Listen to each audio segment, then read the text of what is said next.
Nuti intala waggaa 18 guuttee asiin bahi achiin bahi jennee hordofuu hin qabnu. Ashamaa akkam jirtu hordoftoonni kiyya marti keessan isiniin jechuudha. Egaa buchee fi hiriyaa buchee kan ta'e tokko jechuudha. Guyyaa har'aa dhufanii jiru. Sababni isaan dhufaniif immoo sababa heermiidha jechuudha. Jaalallee Abiraam ishee haarawaa dhufte jechuudha. Argachuu qabna, gara manaa deemuu qabna yoo jedhanii dubbachaa turan jechuudha. Inni kunis immoo egaa buttaa jiraarraa kan dhufe yoo ta'u, haarawaa maal jedhee maqaasaa takkattuu Girmaa'edha. Takkattuu immoo waan ta'e jedhee jechuudha. Naaf hin galle dhiifa manaa godhaa isiniin jechuun jaaladha. Haa ta'uyyuu malee wanti ishiin gochaa jirtu kuni gaarii miti. Baay'ee gaddee jira. Anatoon ishii hargeera ta'e kaalchoodhaan, dhiitichoodhaan, kaballaadhaan ishiidha. Gaa'ela dhaloota kana diigaa kan jiru ishiidha. Eessa akka isheen dhufte hin beeknu. Yoo barbaadde achi akka barbaaddetti lafa hoteela ishiitii hin deemtu. Iddoo deemtu yoo dhabde yoo jedhu lole jechuudha. Bucheen egaa akka tokko godhata jechuudha. Achi booda akkasin ta'iniiti. Ani mana isaanii nan beekaa, jireenya ishiin dabarsites nan beekaa. Singeessaa hafuura tasgabbii, hafuura qabbanaadhaan dhandhee haasofsiisuu qabna yoo jedhanii gara mana isaanii deeman jechuudha. Gaa'ii haasofsiisuudhaaf jechuudha. Gara manaa gaafa deemanii jedhanii jechuudha. Balbala rukutanii obboleettiin ishii kuni dubartiin kun balbala jalaa saaxee heermiidhaan barbaannaa. Wanti ishiin gootu kun gaarii miti waan ta'eef ishee haasofsiisuu barbaannaa. Waan jennuun qabna nu waamee inni haasofsiifnaa, bakka tasgabbeessinaa gaafa jedhuuni lakkii ishiin hin jirtu. Osuma jechaa jiranii immoo jechuudha. Mucaan mataa firiizii kuni akkana bahee maal taataniitu iyyaa jirtu. Qeenqee kabajamaa ulfina qabeessa. Kanaafiyyuu tasgabbaa seeraan haasawaa. Osumayyuu haasoftaniiyyuu haatumayyuu namayyuu gaafattanii haala kanaan miti. Safuu kan jedhamu wayii jira. Safeeffata kan jedhamu jira. Tasgabbaa'ii jedhaniin jechuudha. Eenyuun bucheen. Bucheen immoo tasgabbaa'u hin barbaadu. Amma tasgabbaa'uu I don't know. Warri buttaa jira. Warra buttaa jira. Qabsoota Abiraam. Otoo meesin keessaa baatanii yoo namee gaallee kun iddootti deebi'ee jira. Wakaba keessantu kana hundumarraan tolee qaba.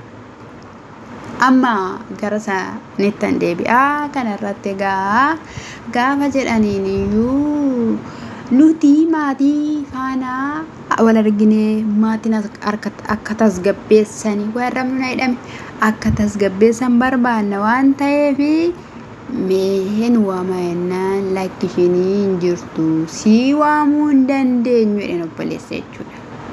Achi booda elaamee jennaan intalli kun waggaa 18 darbiteetti. Asiin bahe achiin bahe jenneeni nuti waan ishiitti dubbannu tokkollee hin qabnu. Hin dandeessi of beetti waan barbaadde gochuu yoo jedhu dubbate. Eenyu obboleessi jechuudha. Eenyutti dubbata? Bucheetti jechuudha. Bucheen goha dharee kan naqee fi irraa galchuudhaaf rukutuudhaaf dafaquuf ture. Garuu hin daddarbataman. Inni suudheera immoo itti deddeebi'ee manuma isaaniiyyuu na agarsiisi malee itti deddeebi'ee wanta jiru wanta hin jirre waan hundumayyuu godha gaafa jedhu dubbateera jechuudha. Egaa ta'uyyuu malee innis daa'ima miti jaalateetu itti amaneetu wajjiniin bashannanaa jira jennaan lakkii jaalatee miti waan itti goote qabdi jennaan waan itti goote tokkollee hin qabdu jedhaniin jechuudha. Egaa shooleedha intalli shooleedha bareedduudha dhugaa baay'ee bareeddi. Umuriidhaan garuu qacaq kan jette akka ruutiyyee miti. Ruutiyyeen xiqqoo ishii daa'imadha. Ishiin kun bilchaatteetti. Gaa'ilaaf immoo kan ta'u dubartii bilchaatte, dubartii yaada qabdudha. Kanaaf iyyuu bareedumadha jechuu barbaanneetidha. Sana booda egaa isaanii haala kennuufii hin dandeenye. Jalqaba irratti immoo namichi inni kun immoo obboleessaaf obboleettidha. Bilbileerraa qeenumatti nu eegu jedheetu ture. Mana jirtu Abiraam bira deemtee hin beeku. Garuu immoo viidiyoo haarawaa ta'e wayii viidiyoo wayii gabaabaa daqiiqaa 15 fiqireenash kan jedhu argeen ture. Cirraash intalli irratti baatee dugdarra ciifti jechuudha. Maal godhure wanti godhame hin jiru. Wanti jedhan hin jiru. Maal goonu? Galii ennaan hin galuu jette ruutiyyeen. Kanarraan kan ka'e inaafaan qabachiisuudhaaf jedhamee kanatti galamee Abiraam yoo dirqamaan goottotamee qaqqaaneeffatee yoo jedhuyyuu amma hiikamee jira jechuudha. Hiikamee jira. Viidiyoo gabaabaa sana irratti fayyee jechuudha. Ofitti qabee naammate jechuudha. Intalli mee akkam ishiin godhattu astaghfirullah. Akkam akka godhattu sirriitti himuu hin danda'u jechuudha. Amma ishiin kun immoo gaa'ela qabdeedha. Ishiin kun intalli ishiin kun gaa'ela qabdi. Achi booddee amma obboleettiin kee kanaa wal loltee abbaa manaa ishee faana abbaa manaa biraa yookiin immoo dhiirri biraa dhufee akkas wajjiniin ta'ee akkam gootaa jennanii gaaffii gaafannaanii akka inni jedhe immoo beekture fedha ishiitidha. Ilmi namaa fedhii qabaa waan barbaade gochuun mirga qabdee dubbii gabaabaa kana kunoo akkatti sini jechuudha. Warri buttaa jira hiriyoota Abiraam ta'a ruutaa ta'a jechuudha. Inuma wakabdu kaameeruma qabatanii jechuudha. Kaameeraa irratti bakka akka kunoo waan bilbila wayii keessan kaameeraa keessa waa jiraate achi keessa waa qabdan in dhaadattu jechuudha. Dhaadatti malee immoo waan tokko wanti isin furmaatatti laattan hin jiru jechuudha. Amma maal jedhamu wayii bucheen jechuudha. Iweelii harka keessaa qabaayii intala kana jennaani lakkii Buruukee fi Abeelidha jennaan isaan irraan galchitu turte re'ee namichi ministiriidha kun jennaani eessattan arga na baqatu jedhe garuu waan ta'etu jira malee karoora wayii jira malee Abeel caalaa Iweelitti dhiyaatu dhugaan siniin jedhe. Iweelii edda dhufeeree torbaan iyyuugaa isa tamma ruutaa bira jiraadhaanii akkasumallee bucheen ruutaan hin bochedhe. Iyyee itti bochedhe. Halkan edaa jedhe kaleessa galgalannaa viidiyoo sana argitee jettu jedhe. Ila teessee jedhe bilbilaan jedhe. Imbochi hiqqette. Imimmaan kun maal fakkaata? Dubartii ulfa ji'a torbaa jedhe. Ji'a torbadhaan ulfis. Konkiraashin jedhaanii. Innaa nagaan shaayiku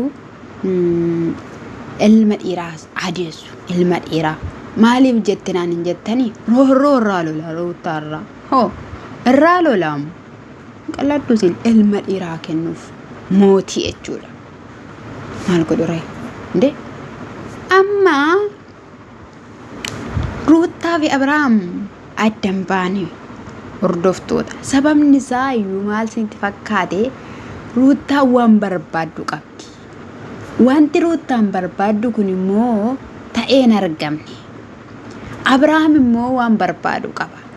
Abiraam immoo ruutaan akka manatti daftee deebitu yeroo hundumayyuu Abiraam maaliin cufatanitti fakkaate gaafa waa'ee ruutaa kaasanii balballi banaadha.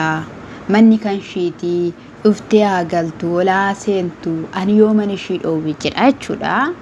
Dubbii gabaabaadha kun jechuudha. Ishiin immoo callistee galuu hin barbaanne. Maal akka ta'e hin beeku beektu dubartoonni Arabaa jechuudha gaafa abbaa manaa isaanii intalli nan bira ture suni madaamni koo duratti jechuudha na maalin jedha kan duriin jedha malee shammaatoo hin taane jechuudha. Hin baddi beektu yeroo hundumaa hin baddi guyyaa tokko fa'ee jechuudha. Mucaa guyyaa 15tti gattee baddeetti. Namichi dhaqee warqii bitee mormatti miillatti fidee dhufe. isa barbaade ta'uu naan galle isa barbaade ta'us immoo naaf hin galle gaamma inaafan qabamteetti bochi jedhee isa biraanii amma bakka iyeelachuun bula ta'uun didu kaashuma bira bulanatti fakkaate rakkoo dhaga kaleessas isaan viidiyoo mataa isaanii qabatanii dhufanii turan iyeel qobaatti inni kun qobaatti jechuudha inni kun asii maayedha bocheen jechuudha Abrahaamii garaa kutateera Ruutaarraa yoo barbaadde agaltuu malee an dhaqee ishiin fiduu jedhee kanaaf iyyuu sin dafa qachaane ture intalittiidhaan jechuudha ila sin sukkuma jechaane ture jechuudha intalli sana argeera umaayyuu miti ette kaleessa jechuudha waan baay'ee nagaa ette iyeel immoo maayedha yoo Ruutaan akka gara manaatti deebitu barbaaddeetta ta'ee eermiidhaan hin argiini jedheen akkas jedheen jechuudha achi booddee osoo adii eermii argitu wajjin akka barbaadde taatu Ruutaan hin dhuftiin sobaa jedhe amma gaayii yoo dubartoonni biraa afanii Ruutaan shanxaa qabattee dhufti kan jedhamu natti fakkaate sana booda egaa galgala irratti immoo isaan bishaan waanya'aa gandaa keessatti qaqqabachaa ofitti qabachaa dhungachaa dabas gochaa qilleensa gaarii ta'e fudhachaa irbaata gaarii yookiin immoo misaa gaarii waliin nyaachaa fataachaa viidiyoo agartee garuu numa jirti jennaa malee maayennareeti isa kanadha akkasitti booda akkas ta'e bakka amma isaan kun balballi itti cufame jechuudha balballi itti cufame utuma wajjin haasa'uu barbaadan balballi itti cufame jarri gara manaatti dachaati isaan kun immoo bakka kaaddoo ta'etti deebi'an hin dhuftu malee furmaata laattan anasiniin jedhe dhugaadha yoo sin Ruutaa fi Abrahaam araarsitan in araarsitan sin akkasuma wakabdu jechuudha akkasuma wakabdu aharawaa warri dhufta warri duraayyuu in araarsine amma sin dhuftume amma deebi'ee hin galu jettate buchaan deebi'ee hin galu hin ba'u magaalaa Finfinnee keessaa